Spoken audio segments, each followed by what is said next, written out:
ಪವಿತ್ರ ಗ್ರಂಥದಲ್ಲಿ ಅಮೂಲ್ಯವಾದ ಸತ್ಯಗಳು, ವಾಗ್ದಾನಗಳಿಂದ ತುಂಬಿರುವ ಗ್ರಂಥವು ನಿಮ್ಮ ಕೈಯಲ್ಲಿದೆ. ನೀನು ಸಮಾಜವಾಗಿ ಸೇರಿಕೊಳ್ಳುತ್ತಿದ್ದೀಯೆ, ಸಹವಾಸದ ಶಕ್ತಿಯನ್ನು ಪಡೆಯುತ್ತಿದ್ದೀಯೆ. ದೇವರು ಕಾಯ್ದವರನ್ನು ನೇಮಿಸಿದ್ದಾನೆ, ಅವರ ಬಾಯಿಂದ ದೇವರ ವಾಕ್ಯಗಳನ್ನು ನಿನ್ನಿಗಾಗಿ ಸಿದ್ಧಪಡಿಸಿದ್ದಾನೆ. ಪ್ರಭು ಬಟ್ಟಲಿನಲ್ಲಿ ಪಾಲ್ಗೊಳ್ಳುತ್ತಿದ್ದೇವೆ. ಯೇಸು ಪ್ರಭು ನಿನ್ನಿಗಾಗಿ ಶಿಲುಬೆ ಮೇಲೆ ಸಾವು ಅನುಭವಿಸಿದನು ಮತ್ತು 3ನೇ ದಿನ ಪುನರುತ್ಥಾನಗೊಂಡನು ಎಂಬುದನ್ನು, ಕಣ್ಣೀರು ಮೇಲೆ ಜಯವಿದೆ ಎಂಬುದನ್ನು. ಬಂಡೆಯನ್ನು ಗೆದ್ದ ಪ್ರಭು, ಕಾವಲುಗಾರರನ್ನು ಗೆದ್ದ ಪ್ರಭು, ಆ ಮುದ್ರೆಯನ್ನು ಗೆದ್ದ ಪ್ರಭು,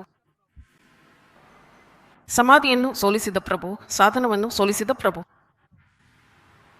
ಪುನರುತ್ಥಾನವಾದ ಪ್ರಭು ನಮ್ಮೊಡನೆ ಇದ್ದಾಗ. ಹಾಗಾದರೆ ಇನ್ನು ಏಕೆ ಈ ಭಯ?